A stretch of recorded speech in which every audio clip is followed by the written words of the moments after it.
Hello friends. என்னதான் நம்ம ஒரு அப்ளிகேஷன் சூப்பரா டெவலப் பண்ணியிருந்தாலும், அந்த அப்ளிகேஷன் பிரேக் ஆகுறதுக்கு நெறைய பாசிபிலிட்டீஸ் இருக்கு. அதுல நெறைய விஷயங்கள் நம்ம கண்ட்ரோல்லே இல்லாம இருக்கும். எக்ஸாம்பிளுக்கு ஒரு யூசர் இன்புட் குடுக்குறாங்க. அந்த இன்புட் நம்ம நெனைக்கிற மாதிரி இல்ல அப்படின்னா, அப்ளிகேஷன் பிரேக் ஆகலாம்.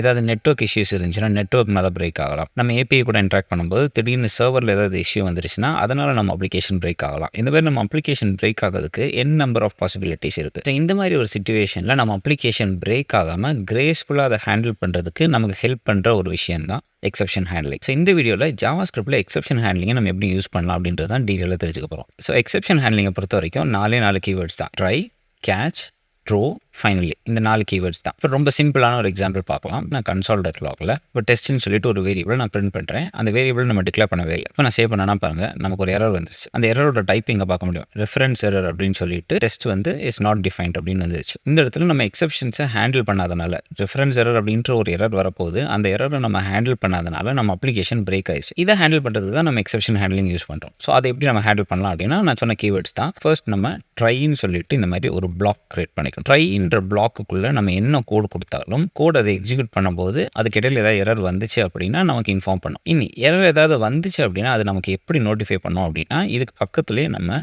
கேட்ச்னு சொல்லிட்டு ஒரு பிளாக் கொடுக்கணும். இந்த கேட்ச் பிளாக் தான் அந்த எரரை ரிசீவ் பண்ணி நம்ம கொடுக்கும். அதுக்கு நம்ம இங்கே ஒரு பேராமீட்டர் ஸ்பெசிஃபை பண்ணணும். நான் ஜஸ்ட் எரர் அப்படின்னு கொடுத்துக்கிறேன். ஸோ என்ன எரர் நடந்தாலும் அந்த எரரை நம்ம இந்த எரர் அப்படின்ற வேரியபிள் மூலமாக கெட் பண்ணிக்கலாம். இப்போ இந்த எரரை பிரிண்ட் பண்ணாமல் ஜஸ்ட் நான் சேவ் மட்டும் பண்ணுறேன். இப்போ பாருங்கள், இங்கே நமக்கு எந்த எரருமே வரல. அதாவது நம்ம அப்ளிகேஷன் கிராஷ் ஆகல. இப்போ நான் இந்த இடத்துல சும்மா கன்சோல்.லாக்ல ஹாய்ன்னு கொடுக்குறேன்னு வச்சுக்கோங்களேன். பாருங்கள், எரர் த்ரோ ஆயிருக்கு. இங்கே எரர் வந்திருக்கிறனால தான் கேட்ச் பிளாக்குள்ளே வந்துச்சு. சப்போஸ் இங்கே எரரே இல்லைன்னு வச்சுக்கோங்களேன். இப்போ எக்ஸாம்பிளுக்கு நான் இங்கே 1ன்னு கொடுக்குறேன்னு வச்சுக்கோங்களேன். இப்போ பாருங்கள், எரரே இல்லை.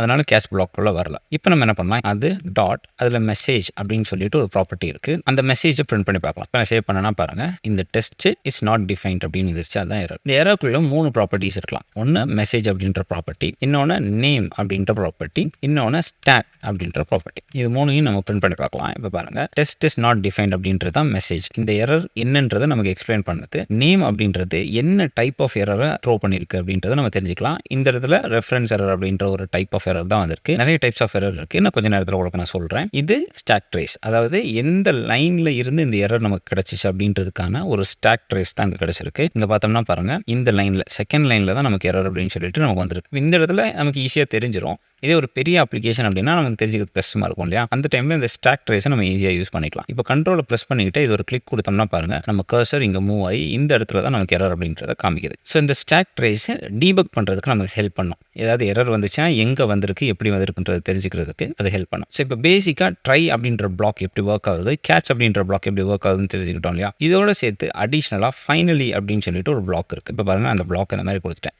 இதில் பார்த்தோம்னா கேட்ச் மட்டும்தான் ஒரு இன்ஃபர்மேஷனை கலெக்ட் பண்ணும். ஸோ கன்ஃபார்மாக இங்கே நம்ம ஒரு வேரியபிள் ஸ்பெசிஃபை பண்ணணும். பட் ட்ரைலையும் ஃபைனலியும் ஜஸ்ட் கீவேர்ட் மாதிரி தான் நம்ம யூஸ் பண்ணோம். இப்போ நான் என்ன பண்ணுறேன், இந்த ஃபைனலிக்குள்ள ஜஸ்ட் கன்சோல்.லாக்ல ஃப்ரம் ஃபைனலி அப்படின்னு சொல்லிட்டு சும்மா கொடுக்குறேன். இதை நம்ம டீல் பண்ணிட்டு மெசேஜ் மட்டும் இங்கே வச்சுப்போம், சேவ் பண்ணிக்கலாம். இப்போ பாருங்கள், நமக்கு எக்ஸெப்ஷன் வந்துருச்சு. எக்ஸெப்ஷன் வந்தனால கேட்ச் பிளாக் எக்ஸிக்யூட் ஆகுது. அதுக்குள்ளே நம்ம என்ன இன்ஃபர்மேஷன் கொடுத்துருக்கோம், எரரோட மெசேஜை பிரிண்ட் பண்ண சொல்லியிருக்கோம், அது வந்துருச்சு. அப்புறமா ஃபைனலி அப்படின்ற பிளாக் எக்ஸிக்யூட் ஆயிருக்கு. ஸோ இதுலேருந்து நம்ம என்ன தெரிஞ்சுக்கலாம்னா, ஃபைனலி அப்படின்ற பிளாக் எப்பவுமே எக்ஸிக்யூட் ஆகும். ஒரு எரர் வந்தாலும் சரி, எரர் வரலனாலும் சரி எக்ஸிக்யூட் ஆகும். இங்கே நம்ம 1ன்னு பிரிண்ட் பண்ணலாம். இப்போ பாருங்கள், கேட்ச் பிளாக்குள்ளே போகிற எரர் மெசேஜே நமக்கு பிரிண்ட் ஆகல. பட் ஃபைனலிக்குள்ளே இருக்கிற இன்ஃபர்மேஷன் நமக்கு எக்ஸிக்யூட் ஆயிருக்கு. இப்போ இதில் நம்ம சில வேரியேஷன்ஸ் பார்க்கலாம். இந்த கேட்ச் பிளாக்கை நான் ரிமூவ் பண்ணுறேன். இப்போ நான் சேவ் பண்ணுறேன். இப்போ பாருங்கள், நம்ம கேட்ச் பிளாக்கே கொடுக்கலனாலும் ட்ரைக்கு அப்புறமா ஃபைனலி இருந்துச்சுன்னா ஃபைனலி எக்ஸிக்யூட் ஆகும். இப்போ நம்ம அந்த ட்ரை அப்படின்ற பிளாக்கை ரிமூவ் பண்ணி பார்க்கலாம். இப்போ பாருங்கள், நமக்கு எரர் வந்துடும். ஏன்னா கேட்ச் அப்படின்ற பிளாக்கை ட்ரை இல்லாமல் நம்ம யூஸ் பண்ண முடியாது. இது ரெண்டையும் நம்ம ரிமூவ் பண்ணிட்டோம்னா ஒர்க் ஆகும்னு பார்த்தீங்கன்னா இப்போவும் ஒர்க் ஆகுது. ட்ரை இருந்துச்சுன்னா கண்டிப்பாக ஒரு கேட்ச், அப்படி இல்லைன்னா ஒரு ஃபைனலி கண்டிப்பாக நம்ம கொடுக்கணும். ஸோ பேசிக்கான விஷயங்கள்லாம் கவர் பண்ணியாச்சு இல்லையா? இனி நம்ம செல்ஃபாக ஒரு எக்ஸெப்ஷனை எப்படி த்ரோ பண்ணலாம் அப்படின்னு பார்க்கலாம். அதாவது நம்ம ஒரு லாஜிக் டெவலப் பண்ணுறோம். அந்த லாஜிக் இடையில ஏதாவது ஒரு கண்டிஷன் நமக்கு தேவையான மாதிரி வரலை அப்படின்னா அங்கே நம்மளே ஒரு மேனுவலி ஒரு எக்ஸெப்ஷனை த்ரோ பண்ண முடியும். அது அப்படின்றது பார்க்கலாம். அதுக்கு தான் நம்ம த்ரோ அப்படின்ற கீவேர்டு யூஸ் பண்ணுறோம். ஸோ இந்த த்ரோன்ற கீவேர்டு எங்கே உங்களுக்கு யூஸ் ஆகும் அப்படின்னா, ட்ரை அப்படின்ற பிளாக்குள்ளே தான் யூஸ் ஆகும். கேட்சுக்குள்ளேயோ ஃபைனலிக்குள்ளேயோ யூஸ் ஆகாது. இப்போ நான் என்ன பண்ணுறேன், சிம்பிளாக த்ரோ நியூ எரர் அப்படின்னு சொல்லிட்டு நான் எரருக்கு ஒரு ஆப்ஜெக்ட் கிரியேட் பண்ணுறேன். இதுக்குள்ளே நான் ஒரு மெசேஜை பாஸ் பண்ணுறேன். மை எரர்னு கொடுத்துக்கலாம். இப்ப பாருங்க, நம்ம மேனுவலி ஒரு எரர த்ரோ பண்றோம். ஸோ ஒரு எரர நம்ம மேனுவலி த்ரோ பண்ணிட்டோம் அப்படின்னா, அத கேட்ச் பிளாக் கேட்ச் பண்ணி அந்த எரர நமக்கு டிஸ்ப்ளே பண்ணி குடுக்கும். இங்க பாருங்க, இங்க எரர் டாட் மெசேஜ்ல நம்ம என்ன மெசேஜ் குடுத்துருந்தோமோ, அந்த மெசேஜ் பிரிண்ட் ஆயிருக்கு. அதுக்கப்புறமா ஆப்வியஸ்லி நமக்கு தெரிஞ்ச மாரி ஃபைனலி பிளாக் எக்ஸிக்யூட் ஆயிருக்கு. இப்ப இந்த த்ரோவ நம்ம யூஸ் பண்ற மாரி ஒரு ரியல் வேர்ல்ட் எக்ஸாம்பிள் பார்க்கலாம். நமக்கு ஜெனரலா தெரியும், ஒரு நம்பர் 0வால டிவைட் பண்ணோம் அப்படின்னா, அதுக்கு ஆன்ஸர் இன்ஃபினிட்டி. இப்ப நம்ம என்ன பண்ணலாம்னா, இன்ஃபினிட்டி அப்படின்ற ரிசல்ட் வந்துச்சு அப்படின்னா, அத எரரா த்ரோ பண்ணோம் அப்படின்னு சொல்லிட்டு நம்ம மேனுவலா ஒரு லாஜிக் எழுதலாம். ஸோ அதுக்கு நான் ஒரு ஃபங்ஷன் எழுதிக்கிறேன். ஃபங்ஷன் 2 இன்புட்ஸ வாங்க போகுது. உள்ள நம்ம என்ன பண்ண போறோம், இது 2யும் டிவைட் பண்ணும்போது என்ன ரிசல்ட் கிடைக்குதோ அத நம்ம ரிட்டர்ன் பண்ண போறோம். இனி என்ன பண்ணலாம், இந்த கெட் கோஷியன்ட்ட ஒரு வேரியபிள்ல ஸ்டோர் பண்ணிக்கலாம். Answer is equal to get quotient of, இதுக்குள்ள நம்ம 2 இன்புட் பாஸ் பண்ணலாம். ஃபர்ஸ்ட் நான் எக்ஸெப்ஷன் இல்லாம ஒரு இன்புட் பாஸ் பண்றேன். 5/10 அப்படின்னு குடுக்குறேன். இந்த ஆன்ஸர நம்ம பிரிண்ட் பண்ணி பார்க்கலாம். இப்ப நம்ம சேவ் பண்ணோம்னா பாருங்க, நமக்கு 0.5 ஆன்ஸர் வந்துருச்சு அண்ட் ஃபைனலி பிளாக் எக்ஸிக்யூட் ஆயிருக்கு. கேட்ச் பிளாக் எக்ஸிக்யூட் ஆகல. அதாவது எந்த எரருமே வரல. இப்ப நம்ம என்ன பண்ணலாம், இந்த 10க்கு பதிலா 0 பாஸ் பண்ணலாம். இப்ப பாருங்க, நமக்கு ஆன்ஸர் நமக்கு இன்ஃபினிட்டின்னு வந்துருச்சு. இன்ஃபினிட்டின்னு சொல்லிட்டு ஒரு ஆப்ஜெக்ட் இருக்கு ஜாவாஸ்கிரிப்ட்ல. இந்த டிவைடட் பை 0 அப்படின்ற ஆன்ஸர குடுக்குறதுக்குமே. இப்ப நம்ம என்ன பண்ண போறோம் அப்படின்னா, இஃப் இந்த ஆன்ஸர் இருக்கு இல்லையா, அது ட்ரிபிள் ஈக்குவல் டு இன்ஃபினிட்டியா இருந்துச்சு அப்படின்னா, மேனுவலா ஒரு எரர் த்ரோ பண்ண போறோம். எப்படி த்ரோ பண்ணலாம், throw new error of divided by 0 எரர்னு சொல்லிட்டு நான் சும்மா ஒரு மெசேஜ் டைப் பண்ணிக்கிறேன். இப்போ நம்ம சேவ் பண்ணோம்னா பாருங்க, நமக்கு இன்ஃபினிட்டி தான் ஆன்ஸரா வந்திருக்கும். அதனால இந்த எரர் த்ரோ ஆயிருக்கு. நம்ம எரர் மெசேஜ் இங்க பாஸ் பண்ணியிருக்கோம். கேட்ச் பிளாக்ல தான் அந்த எரர பிரிண்ட் பண்றோம். ஸோ இங்க கேட்ச் பிளாக் கால் ஆயிருக்கு. அப்புறமா நமக்கு தெரிஞ்ச மாதிரி ஃபைனலி பிளாக் கால் ஆயிருக்கு. இப்போ நம்ம வேலிடான ஒரு இன்புட் கொடுப்போம். நான் 2ன்னு கொடுக்குறேன். இப்போ பாருங்க, ரிசல்ட்டும் கிடைக்குது, கேட்ச் பிளாக்கும் கால் ஆகல. இனி ஃபைனலி நிறைய டைப் ஆஃப் எரர் நம்ம பாஸ் பண்றோம் அப்படின்னா, அது எல்லாத்தையுமே கேட்ச்ல நம்மளால டிஃப்ரெண்டாக ஹேண்டில் பண்ண முடியுமா அப்படின்னா கண்டிப்பாக முடியும். அதாவது எப்படின்னு சொல்லிட்டு பார்க்க போறோம். ஓகே, இப்போ நான் என்ன பண்றேன், இந்த 2 இன்புட்ஸ் இருக்கு இல்லையா, இந்த 2 இன்புட்ஸை வேலிடேட் பண்ண போறேன். ஓகே, ஸோ எப்படி வேலிடேட் பண்றேன் அப்படின்னா, ஜாவாஸ்கிரிப்ட்ல பை டிஃபால்ட் ஒரு ஃபங்க்ஷன் இருக்கு. ஒரு நம்பரான கண்டுபிடிக்கிறதுக்கு இஸ் என்ன அப்படின்றது இஸ் நாட் அ நம்பர் அப்படின்ற ஃபங்க்ஷன். இந்த இஸ் நாட் அ நம்பர் அப்படின்ற ஃபங்க்ஷனுக்குள்ள நம்ம இன்புட் பாஸ் பண்ணும்போது இது ஒரு வேலிடான நம்பர் இல்லை அப்படின்னா நமக்கு அது ஃபால்ஸ் ரிட்டர்ன் பண்ணும். ஸோ இதை வச்சு நம்ம ஒரு கண்டிஷன் ஃப்ரேம் பண்ணலாம். நான் எப்படி பண்றேன், if is not a number of input 1, அப்படி இல்லை is not a number of input 2, அதாவது நான் கிடைக்கிற இன்புட்ல 2ல ஏதாவது ஒன்று ப்ராப்பரான ஒரு நம்பரா இல்லை அப்படின்னா நம்ம எக்ஸெப்ஷன் த்ரோ பண்ண போறோம். என்ன பண்ணலாம், த்ரோ நியூ எரர், இதுக்குள்ள நாட் அ வேலிட் நம்பர் அப்படின்னு கொடுக்கலாம். இப்போ பார்த்தோம்னா நமக்கு இந்த எக்ஸெப்ஷனே த்ரோ ஆகலை, ஏன்னா வேலிட் நம்பர்ஸ் தான் கொடுத்துருக்கோம். இப்போ நான் என்ன பண்ணுறேன், இந்த 5 ஸ்ட்ரிங்காக பாஸ் பண்ணுறேன். இப்போவும் பாருங்கள் நமக்கு எரர் வரல, ஏன்னா ஜாவாஸ்கிரிப்ட் அதுவே கன்வெர்ட் பண்ணிக்கும். ஒரு ஸ்ட்ரிங்காக கொடுத்தாலுமே அது ஒரு நம்பராக இருந்துச்சுன்னா அதை யூஸ் பண்ணிக்கும். இப்போ நான் என்ன பண்ணுறேன், 5க்கு பதிலாக ஏ கொடுக்குறேன். இப்போ சேவ் பண்ணோம்னா பாருங்கள், நமக்கு எரர் த்ரோ ஆயிடுச்சு.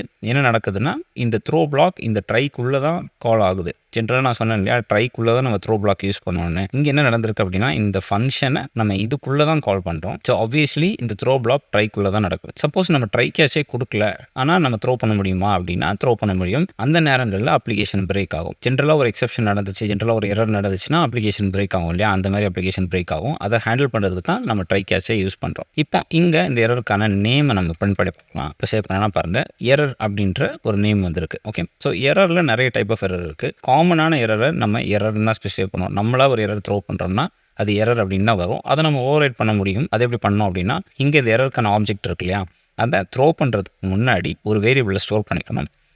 Let error is equal to இந்த மாதிரி ஸ்டோர் பண்ணிவிட்டு, இந்த எரர் இருக்கு இல்லையா, அது டாட் அதுக்கு நேம் ஈக்குவல் டு நம்ம ஒரு மேனுவல் எரர் கொடுக்கலாம். நாட் வேலிட் நம்பர் அப்படின்னு சொல்லிட்டு நான் சும்மா நம்மளே ஒரு நேம் கொடுக்குற மாதிரி நான் கொடுக்குறேன். கொடுத்துட்டு இப்போ என்ன பண்ணலாம், த்ரோ இந்த எரரை நம்ம த்ரோ பண்ணிடலாம். இப்போ சேவ் பண்ணோம்னா பாருங்கள், நம்ம ஸ்பெசிஃபை பண்ண டைப் ஆஃப் எரராக நமக்கு அது கிடைக்கும். ஸோ இது வரைக்கும் கிளியராக இருக்கு இல்லையா. இப்போ மல்டிபிள் எரர்ஸை நம்ம எப்படி ஹேண்டில் பண்ணலாம் அப்படின்னா, இந்த எரரோட நேமை வச்சு நம்ம ஹேண்டில் பண்ணிக்கலாம் சிம்பிளாக. இப்போ எக்ஸாம்பிளுக்கு இந்த இடத்துல எரர் டாட் நேம் இருக்கு இல்லையா, அது ட்ரிபிள் ஈக்குவல் டு எரராக இருந்துச்சு அப்படின்னா அது எங்கிருந்து 1 டிவைடட் பை 0 எரராக தானே இருக்கணும். சும்மா கன்சோல் டாட் லாகில் ஃப்ரம் டிவைடட் பை 0 எரர்னு சொல்லி சும்மா கொடுக்குறேன். இதே இது எல்சிஃப் இந்த எரர் இருக்கு இல்லையா, அதோட name triple equal to not a valid நம்பராக இருந்துச்சு அப்படின்னா கன்சோல் டாட் லாகில் வேலிட் நம்பர் அப்படின்னு சொல்லி கொடுத்துக்கலாம். இப்போ சேவ் பண்ணால் பாருங்கள், நமக்கு இந்த எரர் வரல, இந்த எரர் தான் வந்திருக்கு. இப்போ சப்போஸ் நம்ம வேலிடான இன்புட் தான் கொடுக்குறோம் அப்படின்னா நமக்கு எரரே வரக்கூடாது. இப்போ இந்த 2க்கு பதிலாக நான் 0 கொடுத்தேன் அப்படின்னா ஃபர்ஸ்ட் எரர் வரும். ஸோ இந்த மாதிரி எரரோட நேம் யூஸ் பண்ணி நம்ம கண்டிஷன்ஸ் எழுதிக்கலாம். இது கஸ்டம் எரர்ஸ்க்கு பை டிஃபால்ட்டாகவே நிறைய எரர்ஸ் ஜாவாஸ்கிரிப்ட்ல இருக்கும் இல்லையா, அந்த எரர்ஸ் வந்துச்சு அப்படின்னா அதையும் நம்ம இந்த எரர் டாட் நேம்னு ஹேண்டில் பண்ணிக்கலாம். இப்போ எக்ஸாம்பிளுக்கு இந்த ஆன்சரை நான் இங்கே பிரிண்ட் பண்ணுறதுக்கு பதிலாக ஆன்சர் 1 நான் பிரிண்ட் பண்ணிட்டேன்னு வச்சுக்கோங்களேன். இங்கே இந்த எரரை நம்ம சும்மா கன்சோல் டாட் லாக் பிரிண்ட் பண்ணி வச்சுக்கலாம். Error dot